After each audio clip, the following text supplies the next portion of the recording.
Jerry Nard.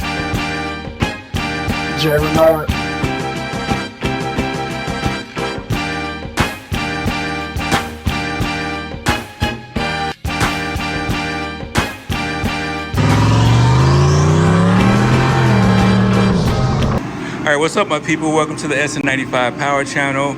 Today is the day that we're going to spray these panels and do some installing. So we're going to get right to it. I have this hard brush, and on my last video I talked about not using that to kind of prep the area. Well, I can't find my other brush, so I just very lightly just wiped off or knocked off any kind of debris that was on this. So now we're just about to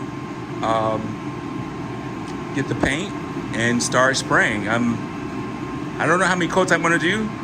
It just really depends on how it lays down. So let me get the camera prepped and we'll get to spraying.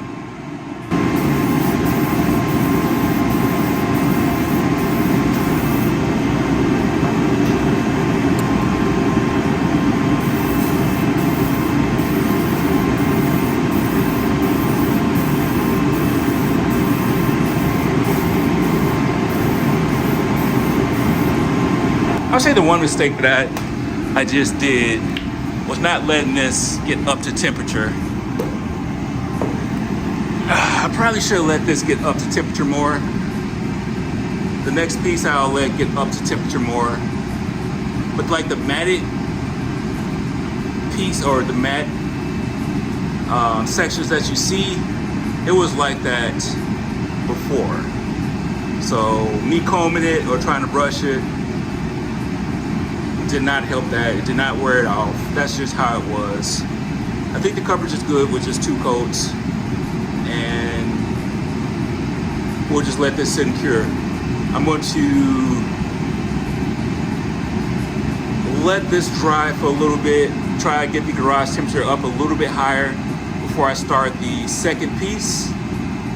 And yeah, like right up there at the top, you can kind of see it kind of puddle up right there. It's a little bit too much overspray in that section. But for the most part, I think it's looking good. I'm just gonna lightly brush this off. I'm just trying to get like a little debris off of here.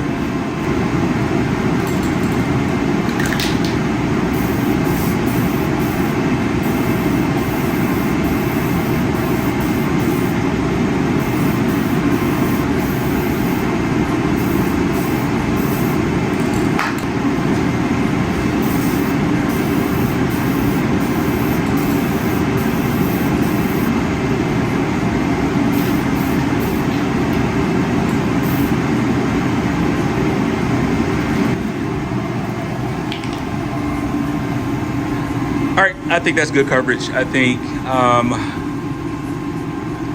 kind of fighting temperature here a little bit. The panel isn't really up to temperature, but I think it still looks pretty good.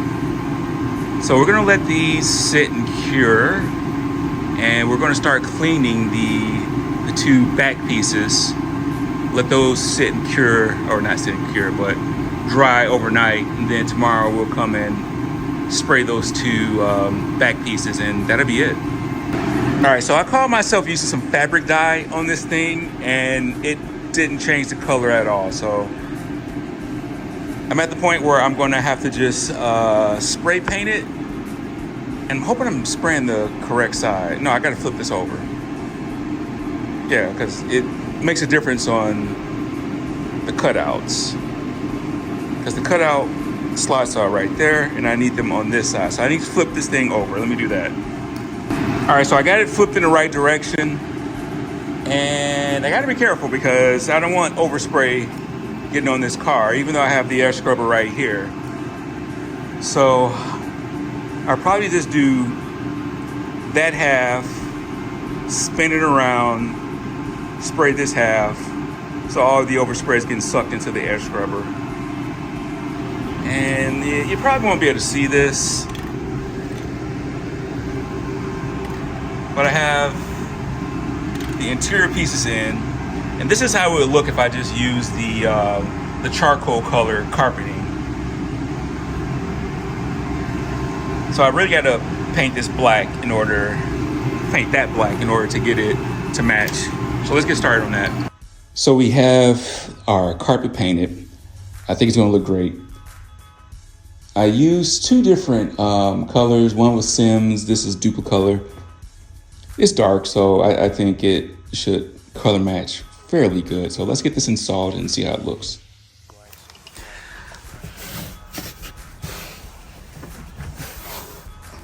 All right, I think just a couple of things.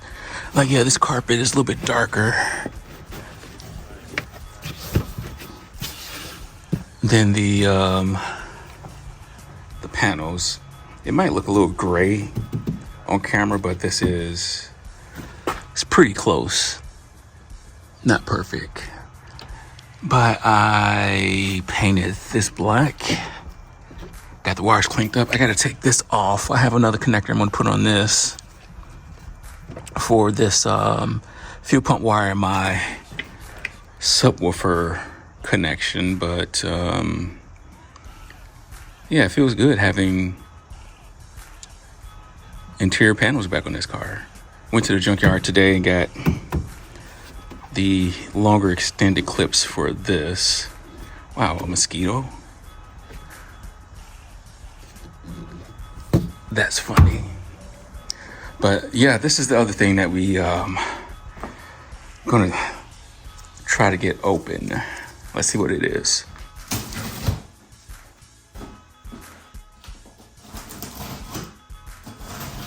Shout out to my man Aaron, who's been hitting me up in regards to a garage banner. So I've got something coming for him.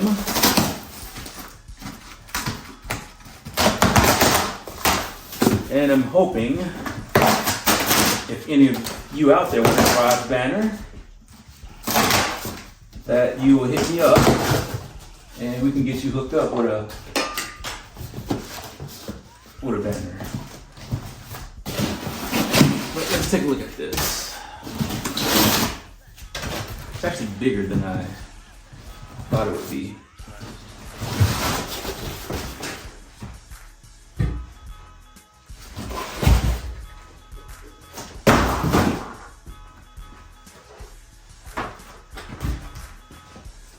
So we went with a 10-inch box setup.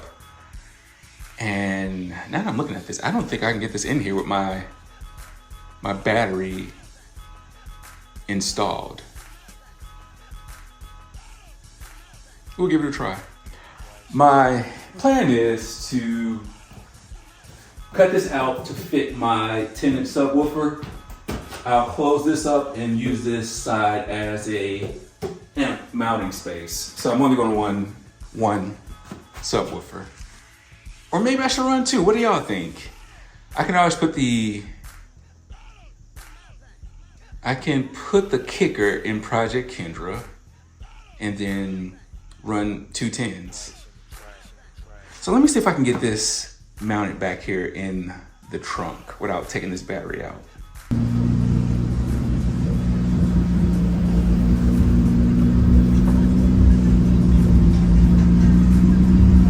So the cool thing about this, I can just peel this back and that will give me access to the wire jacket. I'm gonna go with a different amp, and I put my Kicker. That's a L7T. That's a shallow mount.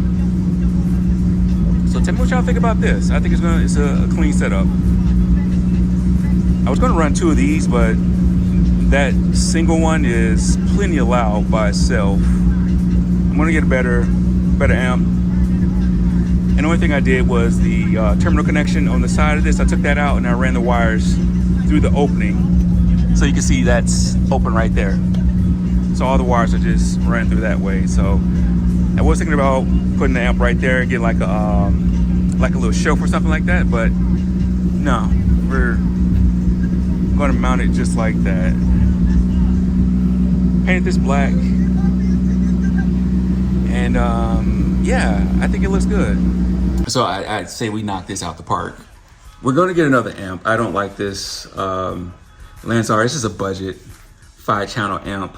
Actually, any amp I'm going to get is going to be a budget amp, but I'm trying to get higher up on the budget amp scale.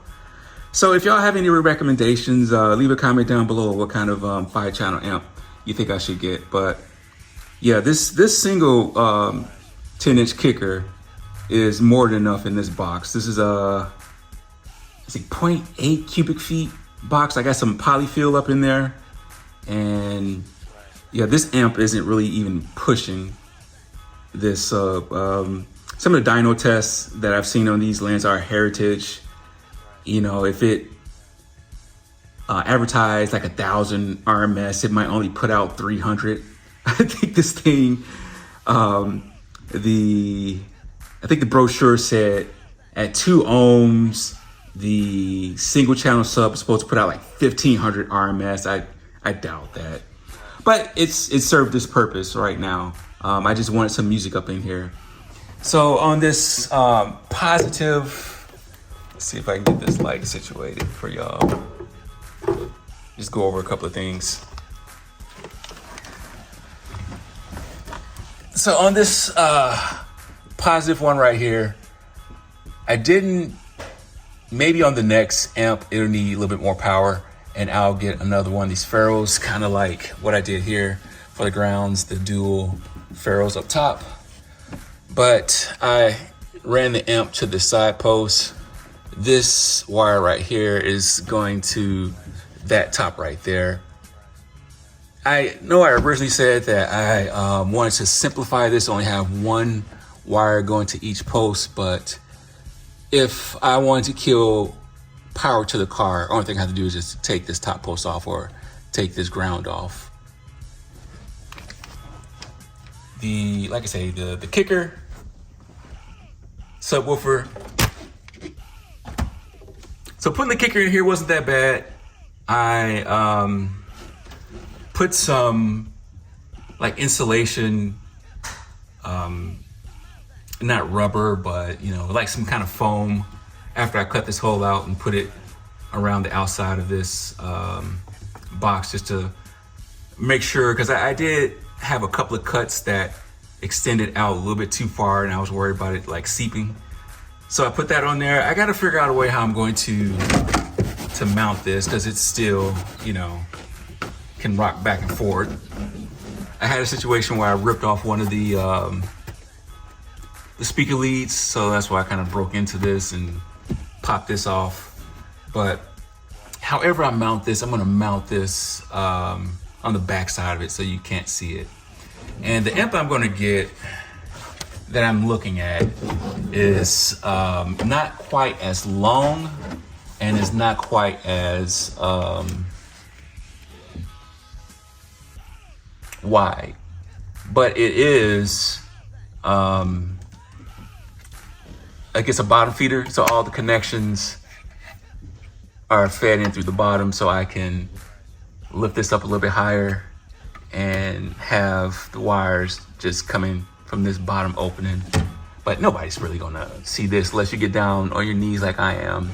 And actually, I really don't care if anybody sees the opening or anything like that. But yeah, I think this is a real clean setup. So next thing up is the rubber and the jams. I want to redo the jams, get some new rubber on here, spray this. But yeah, so we can pretty much call this official. All right, so man, you talk about transformation. I think we went from ashy to classy with this trunk setup. Like I say, no like award-winning, you know, best in show kind of stuff, but it still makes this trunk look night and day different, and actually makes the trunk a little bit usable. Like I can put stuff in that trunk now.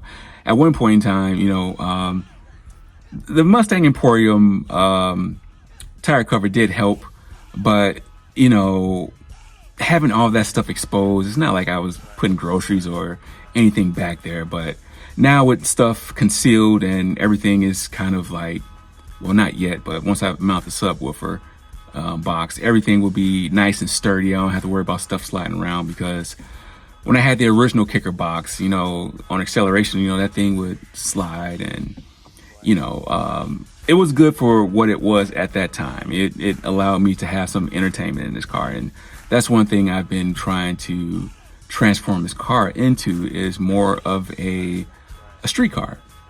Something that, you know, we can just get in and just enjoy with modern creature comfort. So that's why we have the, you know, a 2.2 media center, the Holley Terminator X. We got the sound system up in here now. You know, the ride quality is on point with the Ride Tech coilover kit, and drivability, you know, the Coyote swap. So, you know, I just been checking all the boxes on this car, and, you know, I just really want to get this thing down to Mustang Week, Texas 2026. So I'm hearing a high-pitched noise now.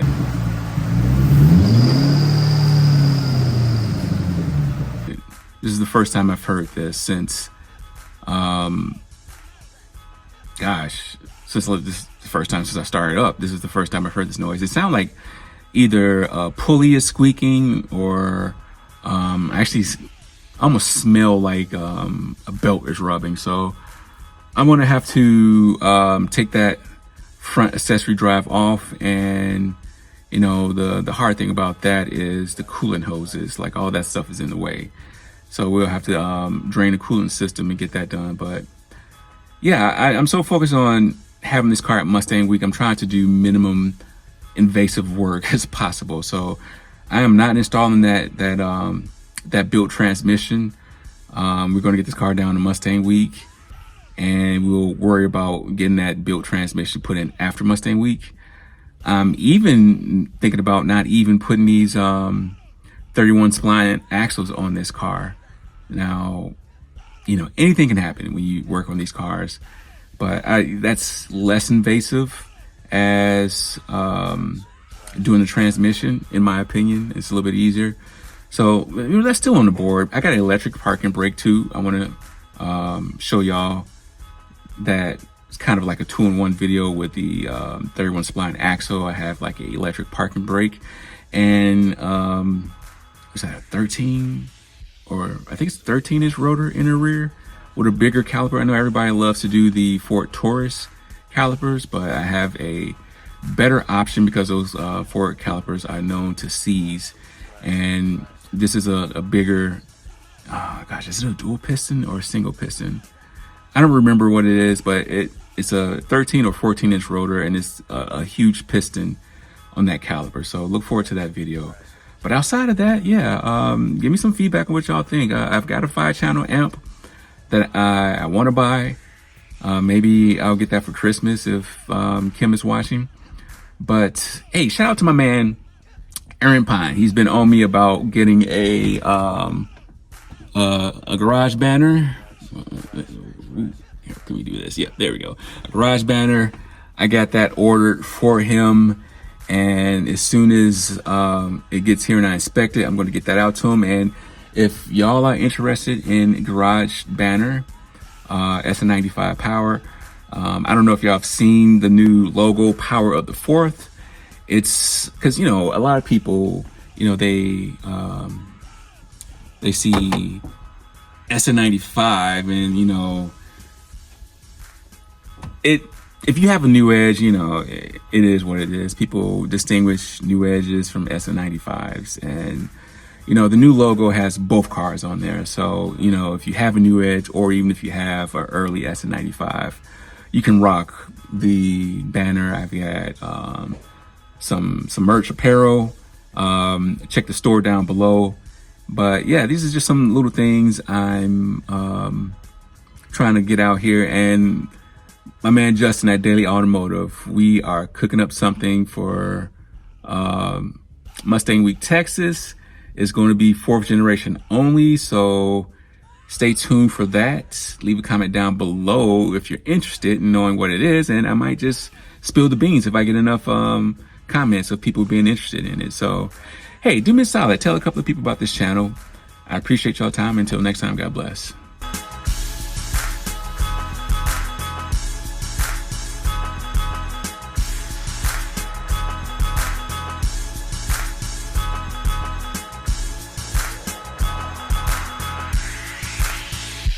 Rice on the trash, on the trash.